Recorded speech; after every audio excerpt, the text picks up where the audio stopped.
In this section, we're going to talk about the account. An account is simply a record of all increases and decreases in a specific asset, liability, equity, revenue, or expense item. For example, cash is an asset, so the cash account is a record of all the increases and decreases in cash. Revenue is a revenue account, and revenue is a record of increase and decrease in the revenue account.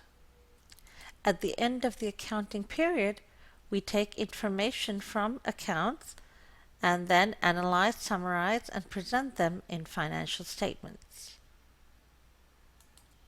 Next, let's talk about the general ledger or ledger.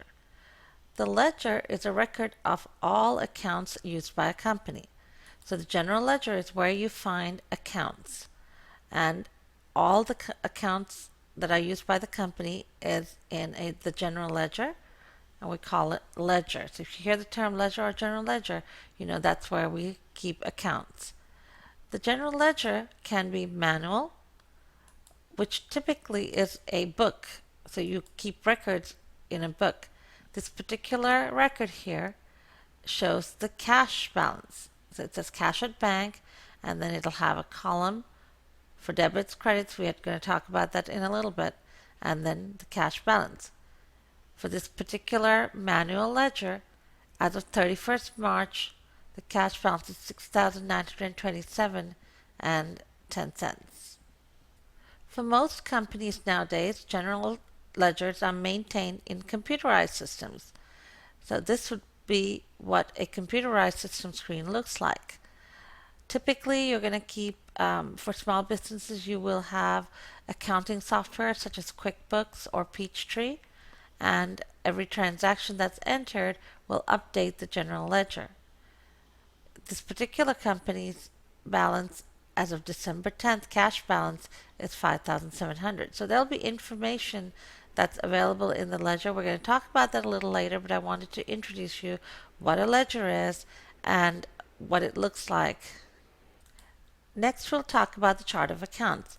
If you ever worked for a company, you may have heard the term chart of accounts. Well, the chart of account is simply a list of all ledger accounts used by a company, and they have assigned an identification number to each account. So here is what a chart of accounts looks like for this particular company. For the cash account, they have assigned 101. What would be the insurance expense account? What's the number assigned to the insurance expense account? If you look here, insurance expense account has 637.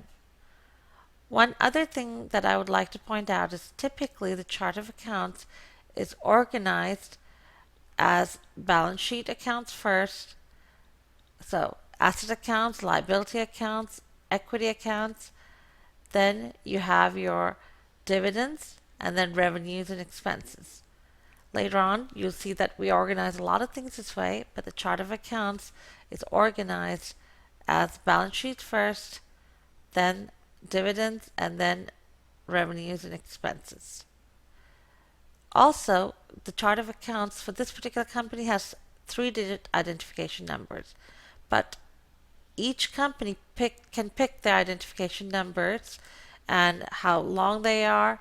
I've seen companies that have 15 numbers, and I've seen companies that have 7 numbers, but a lot of smaller companies will use a 3-digit identification number since they don't have very many accounts that are used by their company.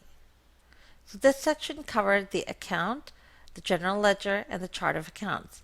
In the next section, we will be talking about specific asset, liability, and equity accounts.